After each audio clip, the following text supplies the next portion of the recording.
लक्ष्मी आती है तो लक्षण जाते हैं। डिसिप्लिन से ज़्यादा मैं मान लो लॉस करके ही सीखा जा सकता है। पैसा तो देना पड़ेगा। स्टॉक मार्केट भी रोज नया लाइफ टाइम हाई बना रहा है, मेटल्स भी हाई पे हाई काट रहे हैं। तो आपको नहीं लगता ये कुछ इकोनॉमिक डिस्टरबेंस है?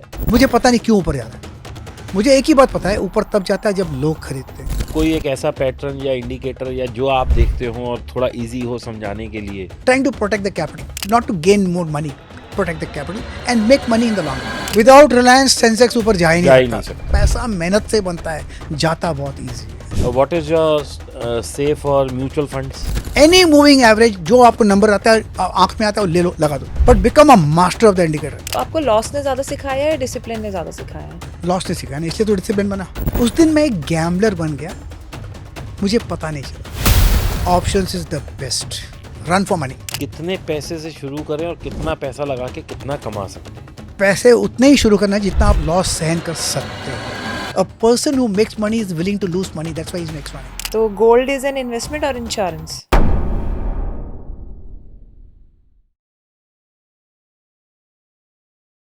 नमस्कार दोस्तों, स्वागत है आपका एक नए एपिसोड ऑफ डीप टॉक्स में। दोस्तों, डीप टॉक्स मतलब बातें पैसों की, बातें गहराइयों की। दोस्तों, आज जो हमारे बीच में गेस्ट हैं वो बहुत स्पेशल हैं और आप लोग सब उन्हें जानते होंगे। वो किसी इंट्रोडक्शन के मोहताज नहीं हैं। He is a well known face on TV. आप लोग उन्हें हर दूसरे दिन टीवी पे देखते होंगे। एनालिसिस उनका है शानदार और उनकी एक स्ट्रैटेजी जो मेरे को बहुत ज़्यादा पसंद है वो है ईएमए की, और वो कुछ नींबू की बात करते हैं उस स्ट्रैटेजी में, वो भी समझेंगे। और दोस्तों, आपने इन्हें कई बार सुना होगा, वेरी क्रिस्प एंड प्रिसाइज। बहुत कम बोलते हैं लेकिन जो बोलते हैं वो बहुत मीनिंगफुल बोलते हैं, बहुत अच्छा बोलते हैं, बहुत ज़्यादा तजुर्बा है। अभी मुझे ऑफ कैमरा पता लगा जितनी मेरी उम्र है तब से तो वो स्कीइंग कर रहे हैं। He is one of the most fit person at his age. तो दोस्तों, स्वागत करते हैं प्रकाश गाबा जी का, जो कि बॉम्बे से हमारे बीच में आए हैं, हमारे स्टूडियो नोएडा में, सिर्फ आप लोगों के साथ कुछ शेयर करने के लिए। Welcome Prakash ji. Thank you, thank you, thank you. Sir, आप हर फील्ड में माहिर हैं। आप कॉर्पोरेट वर्ल्ड में भी थे, आपने मार्केट को भी अच्छे से किया, आप स्पोर्ट्स में भी थे। तो कौन सी चीज़ ने आपको क्लिक किया कि आप शेयर मार्केट की तरफ आए? आपके पास एक प्रॉपर जॉब थी, आपके पास एक प्रॉपर प्रोफेशन था, सडनली आपका इतना बड़ा शिफ्ट कैसे हुआ? एक एक्सीडेंट था। वो कहते हैं ना कि लक्ष्मी आती है तो लक्षण जाते हैं, वही हाल मेरा था। बहुत पैसे थे, बिजनेस बहुत सक्सेस देखा था कॉर्पोरेट लाइफ में। बिजनेस ज्वाइन किया तो बिजनेस में भी बहुत सक्सेस था, पैसा फ्लो ज़्यादा था। तो क्या करें, लक्षण जाते हैं ना। फिर वो स्टॉक मार्केट में आ गया, ट्रेडिंग में।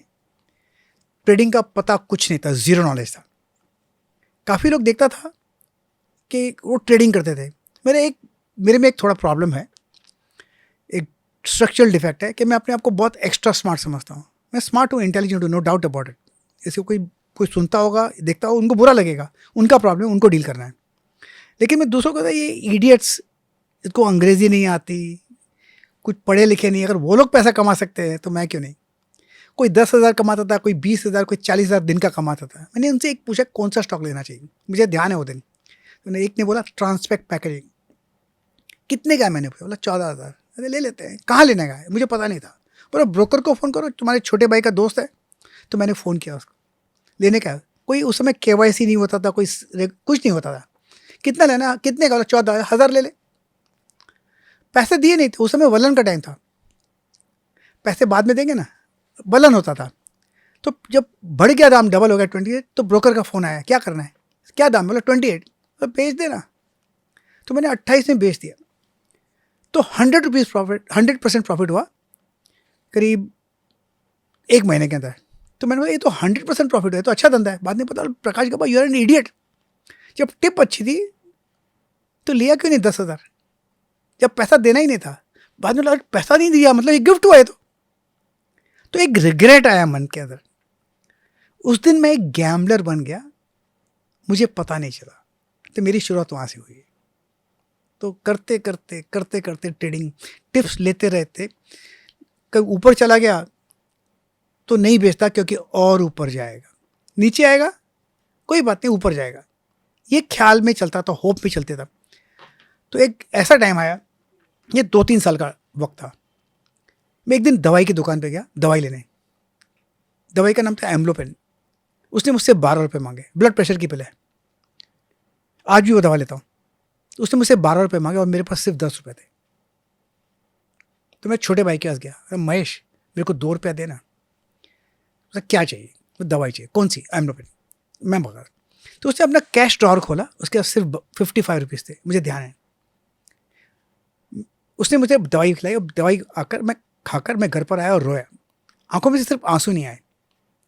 तब तक मैं बर्बाद हो चुका था। हम घर में 6 लोग थे, मेरी वाइफ, मेरा बेटा, मैं, मेरा छोटा भाई, उसकी वाइफ और उसका बेटा। मेरे छोटे भाई को पता नहीं कि मैंने देखे 55 रुपीज़ थे, मुझे ध्यान है। तो मेरे वाइफ को आके बोला घर का खर्चा कितना है, कम कर सकते हैं? तो हमने एक्चुअली उस दिन कैलकुलेट किया।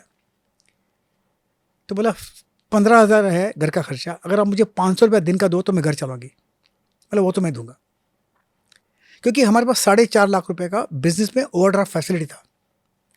लेकिन उस समय मुझे एक बात का एहसास हुआ, मैंने तो लॉस किया है।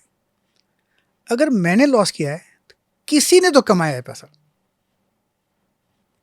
अगर वो आदमी पैसा कमा सकता है तो मैं क्यों नहीं? कुछ तो होगा। वो फर्स्ट टाइम एहसास हुआ मुझे।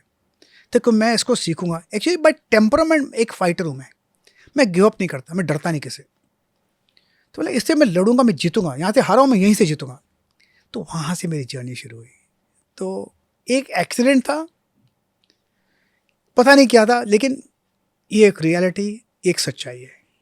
मेरी वाइफ ने घर चलाया 500 रुपये दिन का। वो बोला थोड़ी देर क्या रही, बोले मुझे मिठाई बनानी आती है, क्या मैं इसके ऑर्डर लूँ घर के? बोला ले लो। तो वो घर पे मिठाई बनाने लगी, कभी 1 किलो का ऑर्डर, कभी आधा किलो का ऑर्डर, कभी 2 किलो का ऑर्डर। तो वैसा घर शुरू हुआ। तो मतलब वहीं से एक जर्नी है। तो सर ये एक सबके लिए एक बहुत बड़ी इंस्पिरेशन है कि भाई आप सीख के ही कुछ करिए, उसके बिना करने का तो कोई लॉजिक नहीं नो है। चांस। No chance. तो अभी जैसे सोशल मीडिया पे इतना क्योस है, इतने लोग हैं जो ट्रेडिंग सिखाते हैं, इतनी इतनी चीज़ें हैं कि आप उसमें से कैसे अपने मेंटोर को कैसे आप शॉर्टलिस्ट कर सकते हैं? बहुत डिफिकल्ट। अब तो आजकल सोशल मीडिया में जो भी पोस्ट आते हैं लाइक्स के लिए आते हैं, फॉलोअर्स के लिए आते हैं। सिखाने के लिए कौन आता है? सीखता तो इंसान तभी है जब अपना लॉस करता है और गिव अप नहीं करता, तब जाके सीखता है। And they are very expensive lesson. मुझे ध्यान है, बहुत बहुत एक्सपेंसिव लेसन है। तो सर डिसिप्लिन से ज़्यादा मैं मान लो लॉस करके ही सीखा जा सकता है। पैसा तो देना पड़ेगा, पैसा देना यूनिवर्सिटी देना, पैसा तो देना पड़ेगा लॉस करके। या तो हम 2 ही तरीका है सीखने का, either you learn from experience और ऑब्जर्वेशन। उसके तरीका और कोई नहीं है। There is no other way. There is no mentor, it's just your experience. Mentor हो जाता है तो बहुत ही अच्छा, बहुत ही अच्छा। आपके लाइफ का जर्नी है ना, वो थोड़ा शॉर्टन हो जाता है। लेकिन वो मेंटर भी ऐसा चाहिए थप्पड़ मारने वाला, तब जाके मेंटर बनता है, सुधारने वाला। क्योंकि ये साइकोलॉजी का गेम है। इट्स नॉट अबाउट स्ट्रैटेजी, ये कुछ ऐसा नहीं है, साइकोलॉजी का गेम है। आप कितना फाइट कर सकते हैं, कितना रिसिलियंस है आप में, कितना सर्वाइव कर सकते हैं। अगर आप आज सर्वाइव करते हैं तो कल फाइट कर सकते हैं। तो वो ज़माना अलग था, क्योंकि वो ब्रोकर को पैसा देना नहीं पड़ता था। आज ज़माना, जब तक आपके अकाउंट में पैसे नहीं है आपको, आप ट्रेड नहीं कर सकते। मुझे ध्यान है एक समय 2000 की बात है, शायद हर्षद मेहता स्कैम था, शॉर्टिंग बैंड था, मार्केट गिर रहा था। तो शॉर्टिंग बैंड था, तो हमारा जो ब्रोकर था उसने बोला मेरे पास इतने स्टॉक्स हैं, इसी में से ट्रेड करना, उसी में से पैसा बनाना, अगर कुछ देना पड़ेगा डिलीवरी मैं दे दूंगा। वो एक सपोर्ट था। तो लिस्ट में से स्टॉक्स में ट्रेड करता था मैं। Tough time, but you have to endure it, that's all. Gaba ji, अब एक चीज़ देखिए, आप शायद आप भी इस चीज़ को समझ पाएंगे और इसको एग्री करेंगे। पहले क्या होता था जब आपने ट्रेडिंग शुरू की थी, और 90-2000 के दशक तक की मैं बात कर रहा हूँ, और इवन उसके बाद की भी, कि गोल्ड ऊपर जाता था तो स्टॉक मार्केट थम जाता था, प्रॉपर्टी ऊपर जाती थी तो ये सब थम जाते थे, जब प्रॉपर्टी नीचे जाती थी तो फिर स्टॉक मार्केट, मतलब एक इंस्ट्रूमेंट एक बार में उठ रहा होता था। अभी आप देखिए, मेटल्स भी बिल्कुल लाइफ टाइम हाई पे बैठे हैं, क्रिप्टो भी लाइफ टाइम हाई पे है, स्टॉक मार्केट भी रोज नया लाइफ टाइम हाई बना रहा है, मेटल्स भी हाई पे हाई काट रहे हैं। तो आपको नहीं लगता ये कुछ इकोनॉमिक डिस्टरबेंस है, या हम इस चीज़ को कैसे डील करें? क्योंकि कोई नया व्यक्ति है, वो तो समझ ही नहीं पा रहा कि मुझे किस फील्ड में घुसना है, क्योंकि बिल्कुल ही टॉप पे, और अगर यहाँ से फॉल आया तो कहीं भी 30-40% की करेक्शन आ सकती है। तो नए आदमी इस वक्त कैसे घुसे? देखिए, मेरा सबसे बड़ा एडवांटेज ये है कि मुझे फंडामेंटल एनालिसिस आता ही नहीं है, ज़ीरो, मुझे समझ में नहीं आता। ओके। तो मुझे पता नहीं क्यों ऊपर जा रहा है। मुझे एक ही बात पता है, ऊपर तब जाता है जब लोग खरीदते हैं, नीचे तब आता है जब लोग बेचते हैं। लोग क्या करेंगे मुझे नहीं पता, मुझे सिर्फ इतना ही पता है कहाँ खरीदना कहाँ बेचना। अभी लोग हम इंस्ट्रूमेंट को कंपेयर करते हैं, को रिलेट करते हैं। गोल्ड है तो कमोडिटीज में पैसा जाएगा, कमोडिटी का पैसा करेंसी में जाएगा। मैं वो देखता ही नहीं। इसका मतलब ये होगा, बोलना तो नहीं चाहिए एक को देखो दूसरे से शादी करो, ऐसा थोड़ी होता है।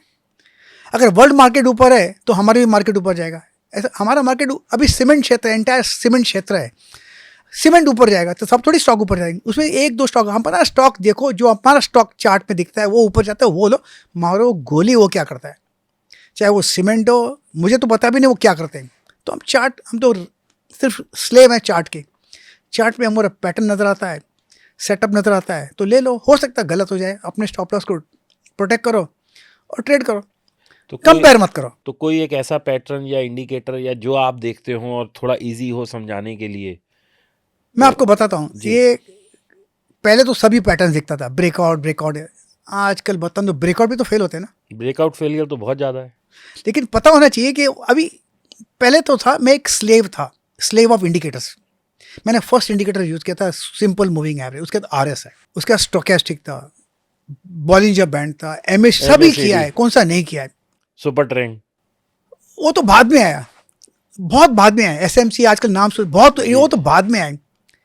लेकिन जब इतने इंडिकेटर्स देखते हो, जब आप चार्ट जितना देखते हो, सबसे बड़ा एडवांटेज हुआ कंप्यूटर्स आने का। उसके बाद तो इंडिकेटर्स फ्लो हुए। जब आप उसके तो जब स्क्रोलिंग ऑफ चार्ट देखते हो, तो जितनी चार्ट्स आप देखते हो, स्क्रीन टाइम जो देखते हो ना, जितना चार्ट का वक्त लगाते हो, तो आप देखते देखते देखते देखते आप एक खुद इंडिकेटर बन जाते हो जो किसी के पास नहीं है। आपको मोमेंटम को फील करते हो, जो आपके स्किन के अंदर आता है, बोन्स के अंदर आता है, यहीं से तो मार्केट ऊपर जाएगा। जगह तो अच्छी है, जाना भी चाहिए, नीचे नहीं आ रहा है, थक रहा है, ऊपर जाएगा। वो फीलिंग जो आती है ना, वो अलग ही रहती है। जब वहाँ पर आ गए तो वहाँ किसी इंडिकेटर की ज़रूरत नहीं है, कोई पैटर्न की ज़रूरत नहीं। ज़्यादा में ज़्यादा क्या होगा, लॉस ही होगा ना। लॉस कितना होगा, इतना होगा, सहन सकते हो इमोशनली, हाँ तो लो ट्रेड, वरना छोड़ दो। वही तो चाहिए। हम इमोशनली सहन नहीं करते लॉस। हम बोलते हैं कि हमारा हर ट्रेड प्रॉफिटेबल हो, गलत। हमारा प्रोसेस सही हो। अगर प्रोसेस सही हो तो कोई ट्रेड सही जाएगा, कोई गलत जाएगा, it's okay. As long as ज़्यादा राइट हो, गलत कम हो, एज लॉन्ग एज ज़्यादा प्रॉफिट हो, लॉस कम हो, बस। और क्या चाहिए? This holy grail. तो होली ग्रेल इज, आपका ट्रेड गलत हो सकता है, ये होली ग्रेल है, कोई सेटअप होली ग्रेल नहीं है। फिर भी कोई, अब ये तो देखिए जो आपने बताया कि now the trade is in your blood and bones, या इट्स इन बोथ। तो ये तो 20 साल की तपस्या, 25 Yes. साल तपस्या के बाद आएगा। There is no way out. लेकिन अगर कोई बिगनर है या कोई 2-5 साल का, ब्रेकआउट ही करते रहिए, आपको पता नहीं कुछ ब्रेकआउट पास होगा कि फेल होगा। लेकिन अब आपको ऐसा पता पड़ जाता है कि ये ब्रेकआउट जाएगा, ये फेल नहीं होगा। वो आता है, वो मोमेंटम फील होता है उसकी चाल में, घोड़े की चाल। मैं एक मेरा बड़ा भाई है, बहुत अच्छा घुड़सवार है, बहुत अच्छा घुड़सवार। उसके बाद एक घोड़ा था, घोड़े का नाम था तोरक। तो एकदम डरबी में गए, तो बोला था, और हॉर्सेस को ले आते हैं। तो मेरा बड़ा भाई बोलता है, उसका नाम है सुरेश, ये घोड़ा आज जीतेगा। तो रेस हुई, और रेस में वो डरबी में घोड़ा जीता भी। तो मेरा सुरेश, तेरे को कैसा मन पड़ा? तो बोलता है, उस घोड़े को कोई नहीं रोक सकता था आज। रोकने वाला एक ही था, जॉकी रोक सकता था, बाकी उसको रोक नहीं सकता था कोई, और वो घोड़ा जीता। वो घोड़ा नहीं था, घोड़े की चाल थी, वो उसने सीखा, क्योंकि वो घुड़सवार, मुझे समझ में नहीं आई, वो बहुत अच्छा घुड़सवार था। उसने वो देख लिया, घोड़े की चाल अच्छी है, आज इसको कोई नहीं रोक सकता तो सिर्फ एक ही घुड़सवार, वो आ जाना चाहिए। एक दिन वो आ गया ना, फिर किसी की जरूरत नहीं। सर, जैसे आपने बताया कि अभी हमने ऑफ कैमरा भी बात करी थी, तो उसमें ये था कि आप अच्छे स्टॉक्स में कहते हैं कि निवेश करना चाहिए जिनका कंपनी का बेस स्ट्रांग है। मान लीजिए हमने उसमें इन्वेस्ट किया, और क्या उनमें हमें स्टॉप लॉस रखना चाहिए या बस बैठे रहना चाहिए? देखिए, वो उनके लिए बोला था जिनको कुछ नहीं आता, जिनको कुछ नहीं आता, टेक्निकल ना फंडामेंटल आता है, उनके पास पैसा कम है, टाइम कम है, तो टॉप 10 स्टॉक्स में रखिए, सेफ रहेंगे। गिरेगा तो कम गिरेगा, बढ़ेगा तो जाएगा, ultimately market will be up from here. जिसको आता है तो उसको रिसर्च करना चाहिए। अभी हमारी रिसर्च, अगर हमारी स्ट्रेंथ क्या है, फंडामेंटल एनालिसिस या टेक्निकल? अगर उनकी स्ट्रेंथ फंडामेंटल एनालिसिस की है, स्ट्रेंथ है, तो उसमें कीजिए ना। अल्टीमेटली उनको ग्रोथ चाहिए, तो आज खरीदो, 10 साल के बाद बेचो। और मेरे ख्याल से अगर किसी के पास कुछ नहीं है तो टॉप 10 स्टॉक्स पे रहिएगा। एक अच्छे स्टॉक से ऊपर जाएंगे अल्टीमेटली। अगर आपका नोज़ाइन 10 साल का है तो उसमें SIP क्यों नहीं कर लेते? आई थिंक वो सेफ ऑप्शन है। नीचे आता है बाउंस करेगा, जैसे मैंने बॉक्सर का एग्जाम्पल दिया कि जो स्ट्रांग है वो सर्वाइव करेगा, वीक कम सर्वाइव करेगा। तो अच्छे स्ट्रांग स्टॉक में रहिए, नीचे आएगा तो आएगा, ऊपर जाएगा ना, कहाँ जाएगा, ऊपर तो जाएगा ना। It's a matter of time, ultimately that will survive. To a common investor जो कि लॉन्ग टर्म सोचते हैं, मेरे ख्याल से वो एक सही तरीका है, ऑप्शन सही है। SIP कीजिए, नहीं होता तो जिस दिन गिरा उस दिन ले लो ना, 10% गिरा ले लो, और गिरा 10% और 10 ले लो, अल्टीमेटली जाएगा तो ऊपर ना। अच्छे स्टॉक है तो, अगर आड़े टेढ़े स्टॉक हो तो नहीं जाएंगे। इसलिए मैं कहता हूँ टॉप 10 में रहिए, सेफ, और कुछ नहीं। Trying to protect the capital, nothing, not to gain more money, protect the capital and make money in the long run. तो आप जब कहते हैं टॉप 10 स्टॉक्स, तो उसकी क्या वो है पैरामीटर, मतलब कि मार्केट कैप? सेंसेक्स टॉप 30 में से 10 निकाल लो, निफ्टी 50 से 10 निकालो, निफ्टी सेफ 50। रहेंगे। हमको पता, आपसे पूछने की जरूरत नहीं, मुझसे पूछने की जरूरत नहीं, मुझे पैसा देने की जरूरत नहीं, किसी को पैसा देने की जरूरत नहीं। मतलब मार्केट कैप जिसका सबसे बड़ा है, जैसे रिलायंस का मैं उदाहरण लूं, बिल्कुल तो एक्सीलेंट सबसे स्टॉक। बड़ा स्टॉक वही है इंडियन मार्केट में मार्केट कैप के हिसाब से, तो that is number 1। Without Reliance Sensex ऊपर जा ही जा ही नहीं नहीं सकता, सकता। इम्पॉसिबल है। तो why not stay in the safest stock? हम रिकमेंडेशन नहीं दे रहे हैं यहाँ पर, प्लीज डिस्क्लेमर है यहाँ पर। प्लीज़ इसको डिस्क्लेमर मत समझिएगा, मैंने नाम सिर्फ इसलिए लिया है ताकि आप लोगों को पता रहे कि हम किस स्टॉक की या किस लेवल की हाँ, बात हम कर ये रहे हैं। बाई सेल रिकमेंडेशन हाँ, नहीं है, नहीं, क्लियर, buy sell बिल्कुल नहीं नहीं है। ये एग्जांपल दिया हमने, top 10 stocks safest stock, not Safest मैं बोल रहा हूँ कि आज है कल तब दूसरे आएंगे स्टॉक, कोई तो निकलेगा। Shift, switch it, that's all. I think that's the easiest way for the novice investor, जिसको आता कुछ नहीं है। पैसा मेहनत से बनता है, जाता बहुत ईजी है, दुख होता है। मैंने देखा है वो। पेन आपने फील किया एक्चुअली। आजकल गाबा जी एक बहुत ज़्यादा इन्वेस्टिंग चल रही है और सब लोगों को अवेयरनेस भी बढ़ रही है, ETF इन्वेस्टिंग। काफी करते हैं लोग, Nifty ETF, bank Nifty ETF। Volumes नहीं होते हैं, वॉल्यूम्स अगर हैं तो करना चाहिए। निफ्टी में तो है, निफ्टी निफ्टी गोल्ड सिल्वर में भी है। करना चाहिए, what's wrong in that? What's wrong, मतलब it's digital currency, digital currency. Absolutely करना चाहिए, व्हाट्स रॉन्ग इन दैट? अच्छा, व्हाट इज योर सेफ और म्यूचुअल फंड्स? जिसको नहीं आता है बिल्कुल अच्छा है। प्रोफेशनल्स तो आप प्रोफेशनल नहीं है, कोई प्रोफेशनल आपका पैसा मैनेज करता है, कुछ पैसा ही लेता है ना, 2-3% जो भी लेगा, लेस देन 2%। Less than 2%। तो what is wrong in that? आपको तो नहीं आता, किसी और को करने दो ना जिसको आता है। हम क्यों समझते हैं कि हम एक्स्ट्रा स्मार्ट हैं, हम उससे ज़्यादा कमाएंगे? अरे उनको करने दो ना, आपको तो नहीं आता, सिंपल। मैं आपकी बात नहीं, मतलब पर्सन जो मैं तो खुद ये लोगों से कहता हूँ प्लीज डू इट। कि आप बजाय अपने साथ आप देख लो कि 10 साल में आपने क्या कमाया। अगर नहीं कमाया तो म्यूचुअल फंड को दे दो, कम से कम 10, 12, 15, 20% कुछ तो कमा के दे रहा मैं है तो वो। कहता हूँ क्लियरली, मेरा एडवाइस मत लो, डू इट देमसेल्व्स ना। I am the adviser, research analyst हूँ, मत लो, प्लीज डू इट। करो ना, खुद मत करो। सर जैसे अभी हमने बात करी कि आपको तो समझ आ जाता है चार्ट देख के कि प्राइस की मूवमेंट क्या होगी, और वो बहुत सालों की तपस्या भी है। आप 15-20 साल से कर रहे हैं, तो कोई भी करेगा तो समझ आ जाएगी। लेकिन अभी जैसे जो और लोग हैं, बहुत लोग ऐसे हैं जो इंडिकेटर्स का सपोर्ट लेते हैं, और आपने भी एक पॉइंट पे लिया था, आपने शुरू Yes. में आपने बताया कि आप इंडिकेटर्स को बिल्कुल, लेके चलते थे। बिल्कुल। तो जैसे अभी मैं भी हूँ, तो मैं एक आध इंडिकेटर जरूर यूज करती हूँ, ताकि मुझे उससे एक थोड़ी एक्स्ट्रा कंफर्मेशन या सेटिस्फेक्शन हो जाता है कि जो मैं सोच रही हूँ वो ठीक है। तो ऐसे केस में आप कोई 2 या 3 इंडिकेटर सजेस्ट करिए जो मैं लोग आपको यूज कर एक ही इंडिकेटर बताता हूँ, मूविंग एवरेज, सिंपल। सकें। किस कोई भी ले लो, जो आपको टॉस कीजिए या लॉटरी निकाले, एक नंबर आता है वो लगा, यूज कीजिए, but become a master of that moving average. Any moving average जो आपको नंबर आता है, आंख में आता है, वो ले लो, लगा दो, but become a master of the indicator कि इस मूविंग एवरेज को मैं ट्रेड करूंगा, मुझसे अच्छा कोई अच्छा नहीं करेगा, nobody will trade better than me. Then you why do you require 2 indicators? एक था उस समय, 2 इंडिकेटर यूज किया, गलत हो गया, दूसरा करो, तीसरा करो, देन 7 इंडिकेटर यूज करो, जो 4 होंगे राइट तो मैं वो लूंगा। That means you are doing the majority, you not deciding yourself. मैं तो बोलता एक ही इंडिकेटर यूज करो, 1 time frame, 1 indicator, become a master, and इतना अच्छा ट्रेड करो कि आपसे अच्छा कोई नहीं करता। मोची बनना है, अच्छा मोची बनो। You have to become a baker, अच्छा बेकर बनो। छोले भटूरे बना, आपसे अच्छा कोई छोले भटूरे नहीं बना सकता, वैसा बनो। You don't require anyone else, but master that time frame. एक कहते हैं ना फ्रॉग, मेंढक की भी कूद होती है, लीप ऑफ अ फ्रॉग। मेंढक कितना जंप करेगा, you know everything like that. अब मेरे घर में एक पपी होता है, माँ बच्चा को दूध चाहिए, पीना है तो माँ को कैसे पता पड़ता? वो थोड़ी माँ को पता है माँ गिव मी मिल्क, वो तो बच्चा पैदा हुआ है उसको पता भी नहीं, लेकिन माँ को पता पड़ता है इसको दूध चाहिए. You become a master of that one indicator. Anyone you use, any parameter, doesn't matter. But become a master. अगर मास्टर नहीं बने तो कुछ नहीं होना. It's not a faint hearted के लिए नहीं है. सही बात है. तो सर जैसे इंडिकेटर्स हम इसमें स्टॉक्स में यूज करते हैं, क्या वो ही इंडिकेटर एग्जैक्टली कमोडिटीज में भी अच्छा वर्क बिल्कुल. करता है? अगर आपको साइकिल चलानी आती है तो इंदौर में भी चला सकते हैं, दिल्ली में भी चला सकते हैं, मुंबई में भी चला सकते हैं. सुबह 6 बजे भी चला सकते हैं, रात को 11 बजे भी चला सकते हैं. क्या फ़र्क पड़ता है? Doesn't matter. अगर नहीं आती तो किधर नहीं चला सकते हैं? कहीं नहीं. मैं सेस्ना 172 चलाया मैंने, सेस्ना प्लेन. और कोई चलाएगा तो क्रैश तो करेगा ना. वहाँ पर आना चाहिए, वो ज़रूरी है. तो सर आप तो इतने डिसिप्लिन्ड हो शुरू से, तो आपको लॉस ने ज़्यादा सिखाया या डिसिप्लिन ने ज़्यादा सिखाया? लॉस ने सिखाया ना, इसलिए तो डिसिप्लिन बना. तो गाबा जी, प्लेन चलाना ज़्यादा मुश्किल है या स्टॉक मार्केट में ट्रेड करना? स्टॉक मार्केट स्टॉक मार्केट ज़्यादा डिफिकल्ट है. अभी इजी हो गया.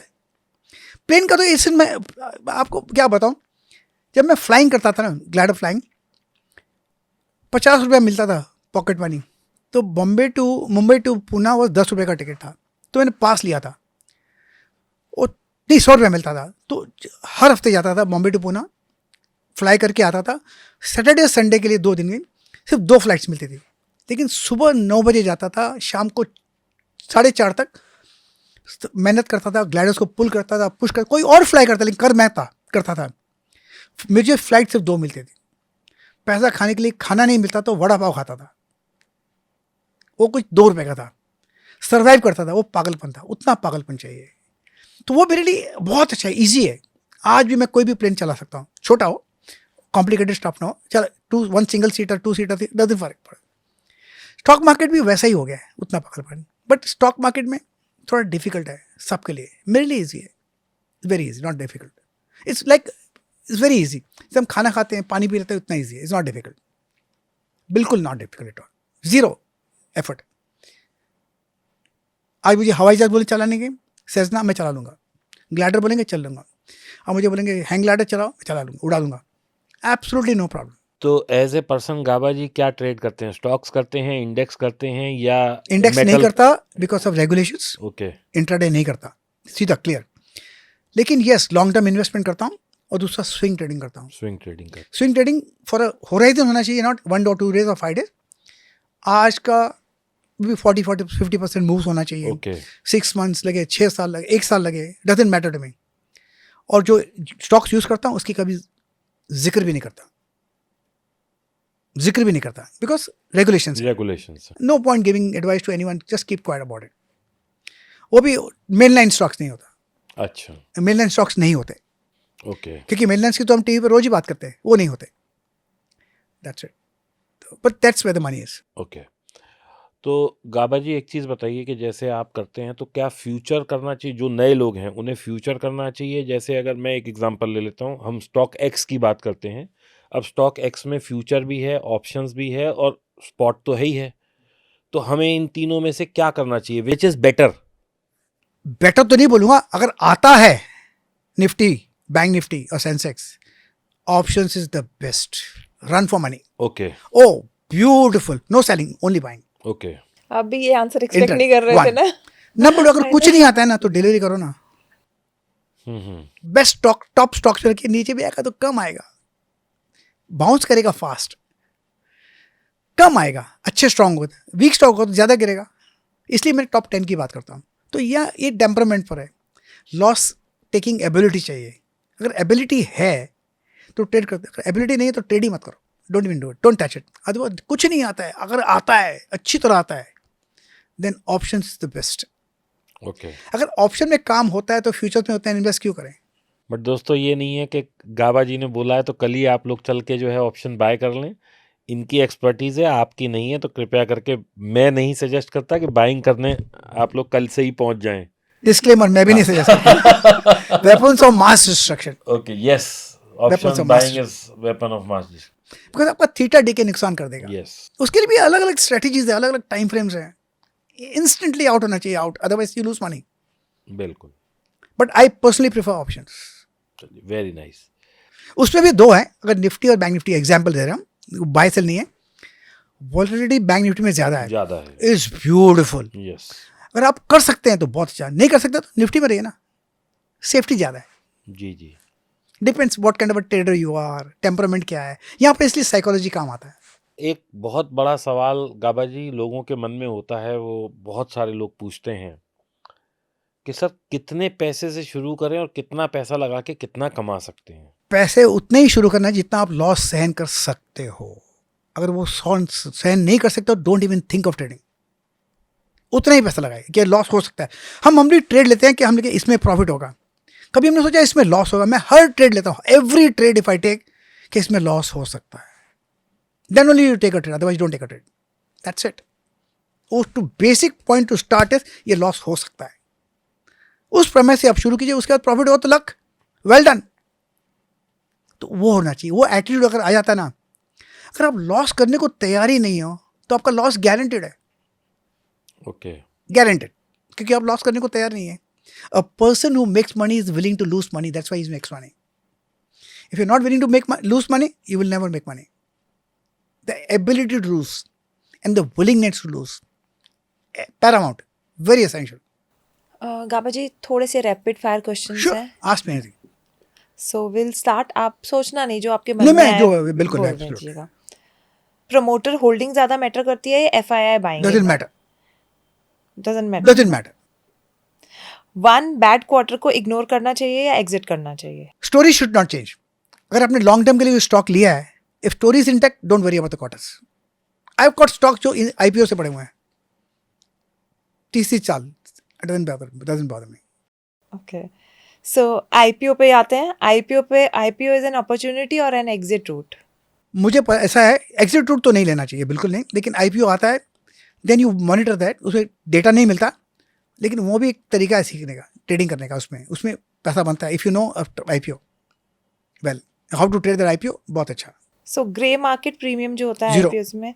मैं ऐसे ग्रे मार्केट 19 से जब मैं शुरू किया था, आज ही मेरे पास 2 थैलियाँ हैं जिसमें मैंने ग्रे मार्केट में लिया था। प्री आईपीओ, लिस्टिंग ही नहीं हुई उसकी, तो नॉइज ज्यादा है। तो to help with them, list होने तो उसके बाद हमारा कंट्रोल है। ओवर सब्सक्राइब्ड आईपीओ जो है वो ट्रस्ट है या ट्रैप है? I don't care about the, हमारे खाली लिस्ट हो जाए उसके बाद मेरा काम शुरू। ओके, उसको लिस्ट होने दो, उसके बाद I know how to trade within second, on the second day. आजकल गोल्ड और सिल्वर बहुत चल रहा है, तो गोल्ड इज एन इन्वेस्टमेंट और इंश्योरेंस? गोल्ड और सिल्वर अगर चलता है तो if it's going up fine, जिस दिन नीचे गिर रहा है छोड़ दो उसको, शादी थोड़ी करनी है। इंश्योरेंस की तरह भी नहीं रखना उसे। इंश्योरेंस, मैंने एक लाइफ इंश्योरेंस में मैंने सोचा था, किसने पूछा इसमें क्या फ़ायदा है, बोले जब तक मरेगा तब फ़ायदा है। नहीं तो फ़ायदा क्या है, पैसा जो मिलता है वो भी ब्याज भी नहीं मिलता है। When you die will make money. मुझे थोड़ी, तो life insurance is that. I am not against life insurance, sorry, disclaimer. देखिए मेरे दोस्त ने बोला था, हुआ था life insurance agent. And gold कहाँ कब शाइन करता है, इन्फ्लेशन में या रिसेशन में ज्यादा? देखिए इसमें अपने को ट्रेंड चाहिए, ट्रेंड मिला तो हम जरूर लेंगे। आप पूरा टेक्निकल में चलते हो। बिल्कुल 100, उसको और कुछ आता ही नहीं मुझे। ओके, अब आते हैं बिटकॉइन पर, यानी कि क्रिप्टो। तो बिटकॉइन इज एन एसेट और a bubble?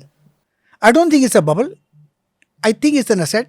As long as it runs fine, stay with it. Bitcoin is driven by tech और liquidity? I don't know, I have zero knowledge on bitcoin, लेकिन जो trend दिखता है उसके हिसाब से, जो ट्रेंड है मैं उस पर ये ट्रेड करूंगा तो, अदरवाइज नो। वही आप अपने टू टेक्निकल्स मी फॉलो कर ट्रेंड रहे इज माई हो। Friend, trend is your friend. The day it stops trading I stop it. If you have to choose for next decade, what would you choose? Stocks, gold or Bitcoin? Stocks, that's my forte. अच्छा, retail investors की biggest mistake क्या है, emotion और ignorance? Both. बहुत। One rule to survive in market? Survive today, if you can survive today you fight tomorrow. Done. तो गाबा जी के साथ बहुत क्रिस्प, बहुत छोटी और बहुत अच्छी बातचीत हम लोगों ने की दोस्तों, और बहुत कुछ सीखने को मिला। इनसे ये सीखने को मिला कि फंडामेंटल और इधर उधर दिमाग लगाने की बजाय दोस्तों चार्ट सब कुछ बताता है। मास्टर की of the stock market is chart. ऊपर जा रहा है तो बाय करिए, नीचे आ रहा है तो छोड़ दीजिए, फिर ऊपर जाएगा दोबारा बाय कर लेंगे। तो अगर आप चार्ट को फॉलो करते हैं, और इन्होंने एक बात और बताई आप लोगों को जो बहुत सीखने की है, वो है दोस्तों कोई भी एक ईएमए लगा लीजिए और शांति से बैठ जाइए। ईएमए के ऊपर है मतलब बाय फेज में है, ईएमए के नीचे है, आपको निकलना ही है। सेलिंग करनी है या नहीं करनी उस पर नहीं चर्चा करेंगे, लेकिन एक तरीका है जिसको मैं भी फॉलो करता हूँ और मैं आप लोगों से भी कहता हूँ दोस्तों, रिक्वेस्ट करता हूँ कि इसको फॉलो करिए। अंधा लॉस लेने से बेटर है कि एक इन्फॉर्म्ड ट्रेडर की तरह ट्रेड करें, वो ज़्यादा बेहतर है। 2 बार लॉस होगा, 5 बार लॉस होगा, चिंता मत करिए। सिस्टम को फॉलो करिए, सेटअप को फॉलो करिए और पैसा बनाइए। तो बहुत बहुत धन्यवाद गाबा जी आपका यहाँ Thank you, आने के thank लिए, thank you so much. Thank you और for your हमारी ऑडियंस को जागृत करने के लिए और उन्हें याद दिलाने के लिए कि हाँ, ट्रेंड इज फ्रेंड Yes, और चार्ट जो है वो सबका बाप है। thank you. चलिए। Thank you very much. बहुत बहुत शुक्रिया.